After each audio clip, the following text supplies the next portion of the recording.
ఇవాళ మన స్టూడియోలో ప్రముఖ ఆధ్యాత్మికవేత్త ఆస్ట్రోన్యూమరాలజిస్ట్ శ్రీమతి జయప్రద గారు ఉన్నారు. మేడంతో మాట్లాడదాం. మేడం నమస్తే. మేడం నమస్తే అమ్మా. శ్రీమాత్రే నమః. మేడం, మార్చి 29 నుంచి శని భగవానుడు కుంభరాశి నుంచి మీనరాశిలోకి సంచారం చేస్తున్నాడు. మరి దీని ప్రభావం కుంభరాశి వాళ్ళ మీద ఎలా ఉండబోతుంది మేడం? సో కుంభరాశి వాళ్ళకి ఒక పెద్ద రిలీఫ్ అంటే ఇంట్లో ఒక పెద్ద గెస్ట్లు పెద్దవాళ్ళు వచ్చి ఉన్నారు. వాళ్ళు ప్రతిరోజు time to time food, time to time కనిపెట్టి టైం చూసుకుంటూ వాళ్ళు వెళ్ళిపోతున్నప్పుడు కాస్త వాళ్ళు వెళ్ళిపోతున్న బాధ కంటే కొంచెం ఆనందంగా ఉంటుందా, అమ్మయ్య ఈ టైమింగ్స్ మా పాటించట్లేదు అని చెప్పేసి, అంటే ఇంక ఈ టైమింగ్స్ మనకి ప్రాబ్లం లేదు, ఈ టైమింగ్స్ మనకి ఇంకేం పని లేదు అని చక్కగా హ్యాపీగా ఉండొచ్చు అనేది ఉంటుందా. అలాంటి రిలీఫ్ అనేది కాస్త కుంభరాశి వాళ్ళకి కనిపిస్తుంది. ఎంతంటే కాస్త లైఫ్లో ఎంజాయ్మెంట్స్ ఇప్పుడు దాకా ఏంటంటే లైఫ్లో ఎంజాయ్ చేద్దామన్నా చేయలేకపోవడము, చేయలేని పరిస్థితులు ఉండడము, చేయలేని సిచ్యువేషన్స్లో వీళ్ళు ఉండడము. అంటే ఒక బాస్గా ఉన్నారనుకో, ఆఫీస్లో ఒక బాస్ ఉన్నారు కానీ ఆయనకి డాన్స్ వేయాలనిపించింది కానీ వేయలేకపోవడం వాళ్ళతో పాటు. సో వేస్తే ఏమనుకుంటారు అందరూ అనే ఒక తత్వంలో ఉండిపోతుంటారు కదా. దాని నుంచి బయటపడతారు కుంభరాశి వాళ్ళు.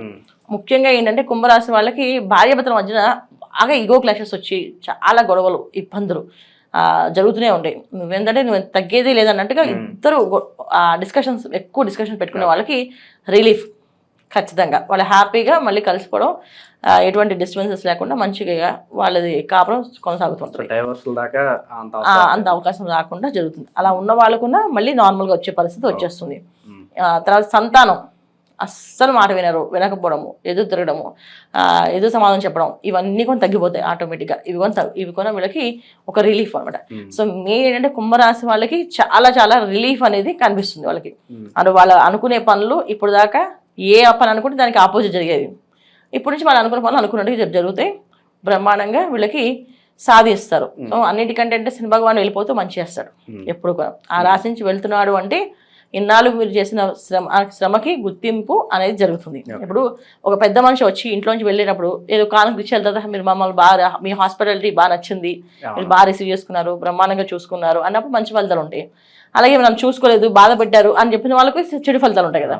అలాగే కుంభరాశిలో ఎవరైతే క్రమశిక్షణగా ఉంటూ కష్టపడుతున్న వాళ్ళకి మంచి గుర్తింపు రావడము, ఒక మంచి ధనం అనేది కనబడము, తర్వాత యోగాలు కనిపించడం. అంటే ఏంటంటే గుర్తింపు యోగాలు, అడ్వకేట్స్ కానీ, తర్వాత డాక్టర్స్ కానీ, యాక్టర్స్ కానీ, మీడియా రంగంలో ఉన్న వాళ్ళకి కానీ ఒక మంచి గుర్తింపు అది రావడమే కాకుండా ఆ గుర్తింపు ఎలా వస్తుంటే కొన్ని రికార్డులు కొట్టేటట్టుగా వచ్చేస్తాయి స్థాయికి. అంటే వీళ్ళు తప్ప ఎవరు చేయలేరు అని చెప్పేసి. సో అలా ఇచ్చి వెళ్ళే అవకాశం ఎక్కువగా ఉంది సో కుంభరాశి వాళ్ళకి. అలాగే విద్యార్థులకు, నిరుద్యోగులకు, విద్యార్థులకు వీళ్ళకి ఎలా ఉండబోతుంది మేడం? విద్యార్థులు విద్య అనేది కాస్త ఇప్పుడు దాకా చదువుతున్న వాళ్ళు చదివినా మర్చిపోతుంటారు. సో ఈ మర్చిపోవడం అనేది జరగకుండా చక్కగా సాధించేస్తారు, ర్యాంకులు సాధించే అవకాశం ఎక్కువ ఉంది. ముఖ్యంగా ఏంటంటే యూపీఎస్, ఐపీఎస్, ఐఏఎస్ చదివే వాళ్ళకి చాలా బ్రహ్మాండ విజయాలు సాధించే అవకాశం కనిపిస్తుంది. అన్నిటికంటే మేము ఏంటంటే ఒక సంస్థ పెట్టాలి, ఒక వ్యాపారం చేయాలనుకునే వాళ్ళకి వ్యాపారం చేయడానికి అనుకూలత కనిపిస్తుంది. అనుకూలతగా వాళ్ళు వ్యాపారం చేయగలుగుతారు. ఈ సంవత్సరం వాళ్ళు కొత్త వ్యాపారాన్ని ప్రారంభం చేయగలుగుతారు 100%. ఇంకా పోలీస్ స్టేషన్ చుట్టూ, కోర్టుల చుట్టూ తిరుగుతూ ఉంటారు, అటువంటి వారికి మరి ఉపశమనం లభించే ఖచ్చితంగా. అంటే వీళ్ళకి ఇప్పుడు శని భగవాన్ వెళ్ళిపోతున్న మంచి చేస్తారు కనుక గుర్తింపు అనేది ఖచ్చితంగా వస్తుంది కనుక వీళ్ళు ఒక విఐపీస్ లా తయారవుతారు. సో అందుకని వీళ్ళకి అలాంటి ప్రాబ్లమ్స్ ఏవి ఉండవు, ప్రశాంతమైన జీవితమే ఉంటుంది. అయితే ఏంటంటే ఇక్కడ మళ్ళీ మనం చూసుకోవాల్సింది ఏంటంటే ఇది గోచార ఫలితాలు, జన్మ జాతకంలో ఉండే రాశి ఫలితాలు, వాళ్ళ జాతకంలో ఉండే శని భగవాన్ ఒక యోగకారక తత్వము, అది మీనరాశికి వాళ్ళకి ఏమవుతుందో చూసుకుంటే అక్కడ మళ్ళీ అక్కడ ప్రాబ్లమ్స్ అక్కడ ఉంటాయి. లేదు అక్కడ కూడా మంచి ఫలితాలే ఉన్నాయనుకోండి, ఈ ఫలితాలు ఆ ఫలితాలు 100 రెట్లుగా పనిచేస్తాయి, బాగుంటుంది, ఖచ్చితంగా గుర్తింపు అనేది వస్తుంది. ముఖ్యంగా సింగర్స్కి వాళ్ళకి ఒక మంచి గుర్తింపు రావడం అనేది జరుగుతుంది. కుంభరాశిలో ఎవరైతే సింగింగ్ చేస్తుంటారో వాళ్ళకి చాలా మంచి గుర్తింపు అనేది ఉంది. రెండోది ఏంటంటే అన్నిటికంటే వీళ్ళకి ఒక టెక్నిక్ అనేది అలవాటు అయిపోతుంది.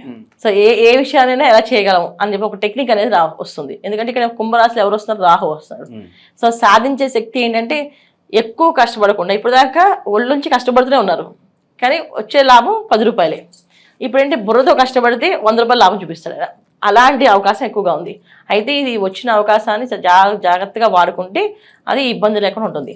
దాన్ని సద్వినియోగం చేసుకుంటే, దుర్వినియోగం చేసుకుంటే మాత్రం ఖచ్చితంగా ఇబ్బంది పడే అవకాశం, కోర్టు సమస్యలు రావడం, పోలీస్ స్టేషన్కి వెళ్ళడం ఇవన్నీ జరుగుతాయి. ఎందుకంటే ఒక రకమైన ట్రేడింగ్ బిజినెస్ చేసే వాళ్ళకి చాలా బ్రహ్మాండంగా కలిసి వస్తుంది. సో ట్రేడింగ్స్ చేస్తున్నారు ఎవరైతే ట్రేడింగ్స్లో ఉన్నారో వాళ్ళకి కుంభరాశిలో ఎవరైతే రాహు రావడంతో ఒక జాక్ పాట్ లాంటిది. అసలు వాళ్ళు అనుకున్న నెంబర్స్ అన్ని వాళ్ళకి మంచిగా అవుతూనే ఉంటాయి లాభంలోకి. అలాంటి ఫలితాలు ఎలా వస్తాయంటే శని భగవాన్ వెళ్తూ వీళ్ళకి మంచిగా వెళ్తారు కనుక ఒక రాహువు రావడం వల్ల ఆ ఫలితాలు ఇంకా ఎక్కువగా అనిపిస్తాయి, ఖచ్చితంగా వస్తాయి, బాగుంటుంది. అయితే ఏంటి ఇక్కడ వీళ్ళు రాత్రిపూట పార్టీలు చేయడం మానేయాలి, అప్పుడు వీళ్ళకి వస్తాయి. సో నైట్ పార్టీస్ బంద్ చేసేసేయాలి, నైట్ టైం తిరగాలి తగ్గించాలి, నైట్ చక్కగా పడుకొని పొద్దున్నే సూర్య నమస్కారం చేయడం, సూర్యోదయానికి పూర్వం నిద్ర లేవడం, ఒక బాధ్యత గల పౌరుడిగా మానవత్వం విలువలు తెలిసిన వాళ్ళగా మానవత్వంతో ఆలోచించి ప్రతి విషయాన్ని నిర్ణయం తీసుకుంటే వాళ్ళు ఉన్నత శిఖరాలు అందుకుంటారు. ఆ మానవత్వమైన విలువలు మర్చిపోయి ఒక పౌరుడిగా ఆ విలువలు మర్చిపోయి ఇష్టం వచ్చినట్టు ప్రయత్నాలు చేసి పనులు చేస్తే మాత్రం ఖచ్చితంగా శిక్షింపబడతాడు. ఇవి జరుగుతాయి. ఈ రెండిట్ల మధ్యన వ్యత్యాసం ఏంటంటే ఇక్కడ మనకు క్రమశిక్షణగా ఉన్నామా మనకు అన్నీ కలిసి వస్తాయి, క్రమశిక్షణలో లేమో క్రమశిక్షణ పెట్టే వరకు అవి ప్రయత్నం చేస్తుంటాయి, అవి జరుగుతాయి. ఆకస్మిక ధనలాభం కావచ్చు, ఇంకా అనుకోని ప్రయాణాలు కావచ్చు, కొన్ని ప్రయాణాలు లాభేస్తే కొన్ని ప్రయాణాలు లాభించవు. మరి ఇటు పరిస్థితి ఎలా ఉంటుంది మేడం? ప్రయాణాలు అన్ని కలిసి వచ్చేవి, ఇబ్బంది ఏం లేదు, బ్రహ్మాండంగా ఉంటుంది. సో ఆకస్మిక ధనలాభం అనేది జరుగుతుంది ఖచ్చితంగా. వ్యాపారంలో అభివృద్ధి అనేది జరుగుతుంది అంటే, ఎక్స్ట్రీమ్గా జరగడం అనేది జరుగుతుంది అంటే ఖచ్చితంగా అవుతుంది కదా, బాగుంటుంది. ఇంకా మెరుగైన ఫలితాలు పొందడానికి కుంభరాశి వారికి మంచి పరిహారాలు ఏదో ఉంటే తెలియజేయండి మేడం. కుంభరాశి వాళ్ళు మంచి పరిహారం అంటే ఏం లేదు, క్రమశిక్షణగా ఉండడం, ఏంటి తల్లిదండ్రుల్ని గౌరవించడం, పిల్లల పట్ల బాధ్యతగా ఉండడం, భార్యని ప్రేమగా చూసుకోవడం, తోబుట్టువులతోటి తర్వాత బంధువులతోటి స్నేహితులతోటి గొడవలు పడకుండా ఉండడం, ఏంటి కుదిరితే సాయం చేయడం, లేకపోతే కామ్గా ఉండడం, ఈ పనులు చేసుకుంటూ వెళ్ళడము, పార్టీస్ తగ్గించడము, సేవా కార్యక్రమాలు చేయడము, ఒక వృద్ధాశ్రమానికి వెళ్ళడము, పెద్దవాళ్ళందరికీ కావాల్సిన ఏమైనా అక్కడ కావాల్సిన వసతులు ఏమైనా కావాలంటే ఏర్పాటు చేయడము, వాళ్ళకి కావాల్సిన వస్తువులు కొనివ్వడము చేస్తే మంచి ఫలితాలు ఉంటాయి. అలాగే ఇంట్లో వాళ్ళకి స్నేహితులకి బంధువులకి ఏదైనా సాయం కావాలంటే వీళ్ళు తోచినంత వరకు సాయం చేస్తూ ఉంటే మంచి ఫలితాలు ఉంటాయి. సక్రమంగా ఏ పనైనా చేస్తూ ఉంటే అనుకూలంగా ఉంటాయి. అక్రమంగా పనులు చేద్దామని అక్రమ పనులు ప్రయత్నాలు చేసినా కానీ ఏదైనా అంటే ప్రకృతి విరుద్ధంగా పనులు చేస్తే మాత్రం ఖచ్చితంగా ప్రకృతి శిక్షిస్తుంది కనుక జాగ్రత్తగా ఉండడం ముఖ్యం అవసరం. ప్రతినిత్యం హనుమాన్ చాలీసా చదువుకోవడం, హనుమాన్ చాలీసా ఆంజనేయ గుడికి వెళ్ళడం, ప్రదక్షిణాలు చేయడం. ఎందుకంటే ఏలినాటి శని ప్రభావం నుంచి మీనరాశిలో ఉన్న కుంభరాశికి ఉంటుంది కాస్త, అప్పటికి మంచి ఫలితాలు అప్పుడు వీళ్ళు క్రమశిక్షణగా ఉండడము, తర్వాత ప్రదక్షిణాలు చేయడము, హనుమంతుడి గుడికి వెళ్ళడం రెగ్యులర్గా, ప్రతి శనివారం ఒక నియమం పెట్టుకొని వెళ్ళడము, శనివారం పూట రాత్రి పూట భోజనం మానేయడం చేస్తూ ఉంటే మంచి ఫలితాలు ఉంటాయి. జనరల్ శని భగవానుడు అంటే మనం ఏదైనా శనేశ్వరుడు అనగానే భయపడుతుంటాం, ఇది ఏలాంటి శని ప్రభావం వస్తుంది, అర్ధాష్ట శని వస్తుంది, అష్టమ శని వస్తుంది అని చెప్పేసి. సో ఎక్కడ మనుషులు ఎక్కడ ఎవరు ఏది క్రమశిక్షణ పెట్టరు, మనలో ఉన్న ఒక రూపం ఏదైతే ఉందో అది బయటపడుతుంది. సో ఆ మనలో ఉన్న రూపాలు ఏంటంటే చాలామందికి మంచితనం అనేది కొంతమందికి ఉంటుంది, కొంతమందికి చెడు లక్షణాలు ఎక్కువగా ఉంటాయి. సో చెడు లక్షణాలు కమ్మి దాచిపెట్టేసి మంచి రూపంలో వేసుకుంటూ నడిచే వాళ్ళందరినీ ఆయన ఆ చెడు రూపాన్ని బయటపెడతాడు. అలాగే మంచి లక్షణాలు ఉన్న వాళ్ళకి ఆ మంచి రూపానికి ఒక గుర్తింపు అనేది ఇస్తాడు. అది శని భగవానుడు చేసే మెయిన్ క్రమశిక్షణ. కర్మకారకుడు అంటే కర్మని మన కర్మ అనేది ఏంటి అంటే మన గత జన్మలో చేసుకున్న కర్మని ఎలా చేసుకున్నామో ఈ జన్మ తీసుకుంటాం. ఈ జన్మలో మనం చేయాల్సిన పనులు ఏవైతే ఉన్నాయో అది ఆయన చేపిస్తాడు ఖచ్చితంగా. ఒకరు కష్టపడుతున్నారు, బాగా ఇబ్బంది పడుతున్నారు, అధిక కష్టం ఎక్కువగా ఉంది అంటే వాళ్ళు అలా పడి తర్వాత అదృష్టాన్ని అందుకోవాలన్నమాట. అందుకని ఆ కష్టం పడేలాగా చేస్తాడు ఆయన. అందుకే కష్టపెట్టాడు అని అనుకోకూడదు. ఆ కష్టం ఒక విలువ తెలిస్తేనే మనకు ఆ సుఖం విలువ తెలుస్తుంది. సో ఒకసారి కష్టపడ్డాము అంటే ఈ కష్టానికి సుఖం అనేది వస్తుంది అని అర్థం. అందుకని ఆ విలువ తెలియడానికి ఆయన చేస్తుంది. అందుకే శని భగవానుడు రావడం అంటే ఒక విధంగా ఒక బాధ్యతగా తీసుకొని మనం మారడానికి ఒక అవకాశము, మనం మారుదాము అనుకుంటే చాలా బ్రహ్మాండమైన ఫలితాలు కనిపిస్తాయి. శని భగవానుడు ఎప్పుడు కూడా ఎవరికైనా సరే వాళ్ళకి కావాల్సిన జాతకంలో వాళ్ళకు ఉండే యోగాన్ని ఇవ్వడం తప్ప ఆయన కొత్తగా ఏమి పక్క నుంచి చేర్చి ఏమి ఇవ్వడు. వాళ్ళ యోగంలో ఏదైతే ఉందో అది పూర్తిగా పరిపూర్ణంగా అనుభవించడం చేస్తాడు.